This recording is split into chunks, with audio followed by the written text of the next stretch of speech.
Hello and welcome to Quilt Block 4. This is my butterfly block. This is a foundation paper pieced block, and this is what your template looks like.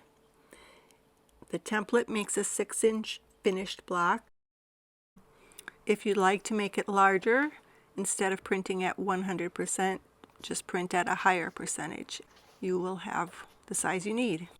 I like to cut the templates out with my rotary cutter because I think it's faster and probably more accurate than I am with the scissors. So I'm speeding through this because I don't think you need to watch or want to watch me cut out this paper template. Here are all the pieces. I like to lay them out in their proper orientation for the block. This reduces my confusion as I go through and sew each unit. So now let's talk about fussy cutting. In the illustration, I have those 2 flowers,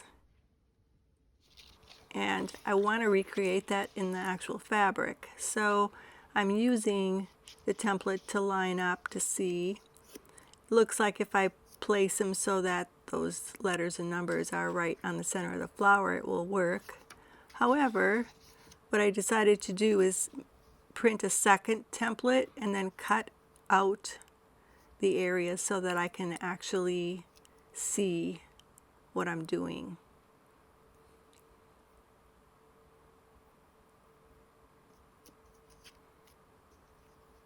I don't usually fussy cut, but in this case I think that having those flowers there really adds to the butterfly.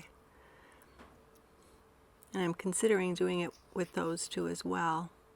I know I'll have people asking, where did I get that fabric? Well, that fabric was designed by me, and it is available on Spoonflower, and I will have the link to the fabrics in the notes. So here you can see the 4 fussy cut pieces. The top pieces I actually forgot to use when I was sewing it together. This black fabric is for the antenna and the body. Basically what I'm doing here is just figuring out how big a strip I should cut. It actually works better, I have found out, if you are generous and cut extra wide, because then when you are cutting on some of these angles, it's a little bit easier. So don't be stingy. So here are my final strip widths, and yes, the black one is cut wonky. I did not use a ruler, but because it's extra wide, it will not be a problem. Okay, let's start with the fussy cut one. Normally you start with A and go to B and C, but I'm actually going to start with G. Part of that is because if you haven't done this kind of piecing before, this is a little bit simpler than the A's. You can thank me later. Alright, I have my first piece in place and I am gluing it down with my fabric glue.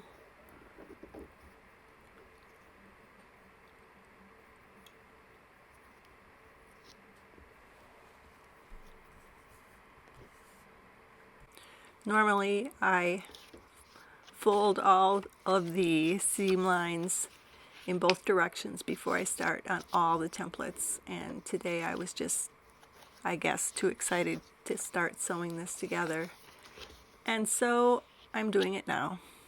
I'm going to fold them in both directions.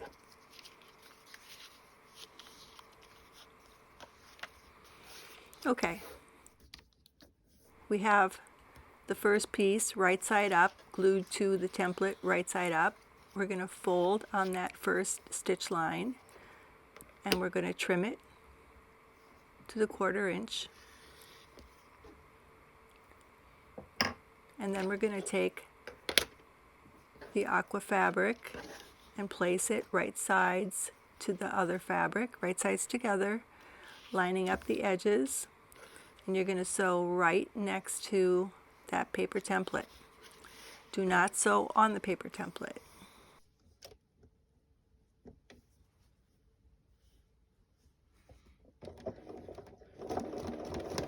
if you sew on the paper template, it will deteriorate the template and you may have to print a new one, especially if you're doing more than one block.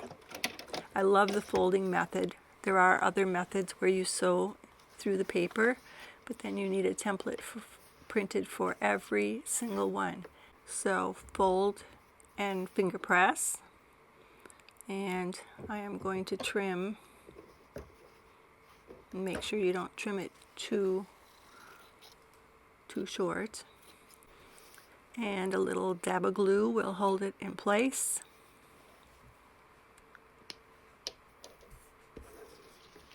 Then we fold the paper template back, trim it to the 1/4 inch.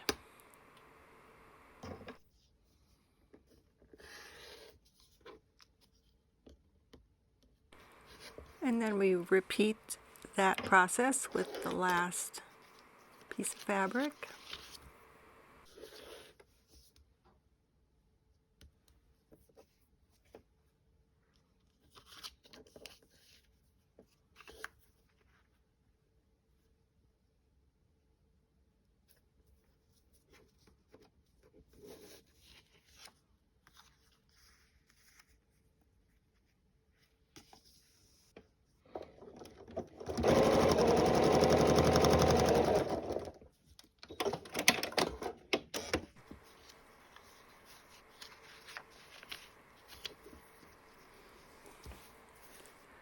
Here's my oops, and I didn't edit it out because chances are you'll make the same oops as I just did. And that is lining up the strip with the edge of the seam allowance. So what I'm doing here is I am laying the fabric on the template where it belongs, and then I finger pressed. You see I flipped it back and finger pressed where it matches.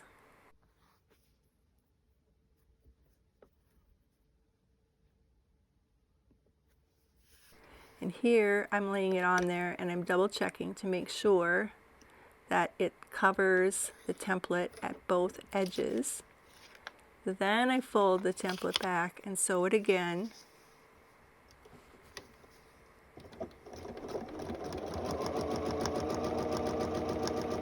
Wait for it, as they say.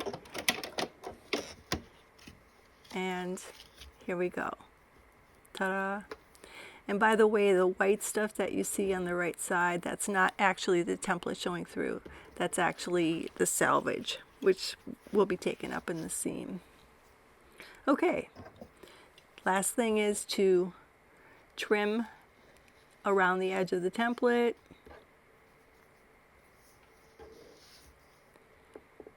And the first unit is done.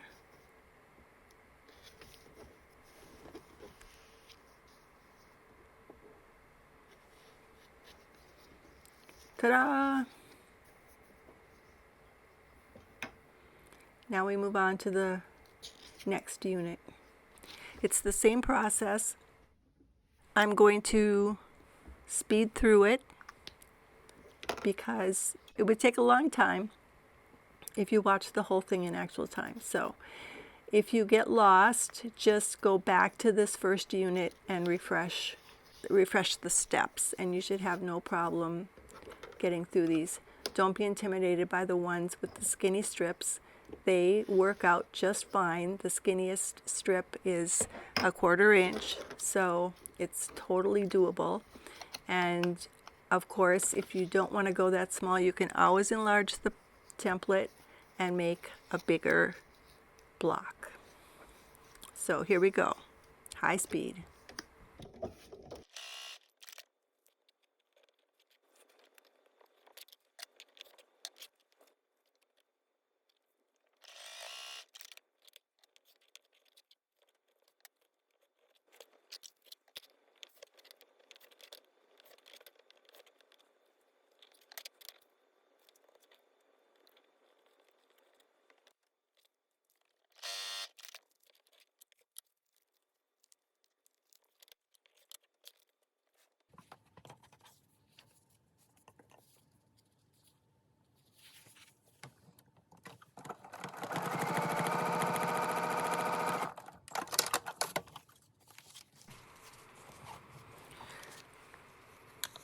So I've slowed it down a bit. It's still faster than actual speed, but I wanted to show you those narrow antenna strips just so you can see that they are very doable even at the 6-inch block size. And I also wanted to show you another blooper. I don't know about you, but when I've been sewing a lot and I start to get tired, or I just need a break, or I just need another cup of coffee, then things like this happen. I forgot about right sides together, but I redid it, got it right this time. Actually, that happened twice in one day. Oh la la. So here we are at 800 times faster than how I actually sew. Next, we are going to talk about piecing them together and pressing. So hang in there. Once I've lined them up and I confirm that all of the fabrics are in the right places, I take the paper off. And you want to just take it off gently. The glue is not super sticky, but you don't want to stretch your fabrics. And of course I'm laying them back down exactly as I picked them up so the orientations don't change. I mean, that seems obvious, but sometimes they get put in the wrong way.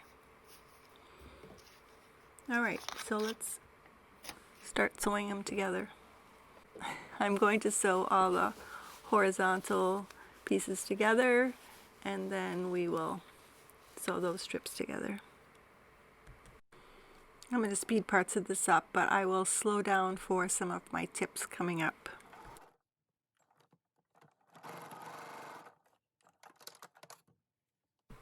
Okay, here you will notice that there is a bit of bulk at the top end of that seam, so that means I'm going to press that seam open. I don't have a lot of rules about which way to press. I usually go with whatever seems the best at the moment, and I know that's kind of, not the norm, but we each have to do it how we want to do it, right? So this next seam also will have that bit of bulk, and I will press that one open as well. I will show you at the end how everything is pressed.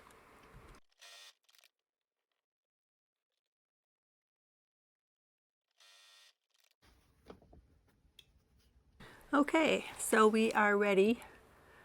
I'm just pointing out that selvage, the white selvage there, but that's within the 1/4 inch, so I'm not too worried about it.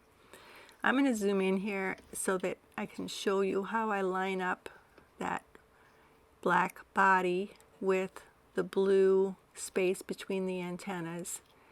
So I line them up, and then I put a pin in so it's seam to seam, and you can't see what I'm seeing here, but basically I'm double checking, and then when you sew it, sew up to the seam or up to the pin, and then pull the pin out unless you're a rebel and sew over pins. Here I'm just showing you why I'm going to press to that narrow side instead of the bigger side, because there are multiple seams on the bigger side. And here it is pressed.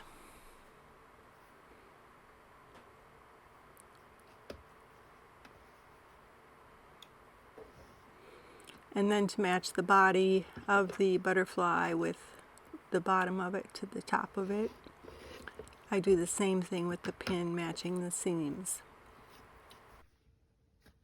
And I'm going to zoom in again because I think this time I did a little bit better job of showing you. So I'm going in at 1/4 inch from the edge, right on the seam. and 1/4 inch from the edge right on the seam there. So there you can see seam to seam, and then bring it together and pin it. And there's no way those seams can't match.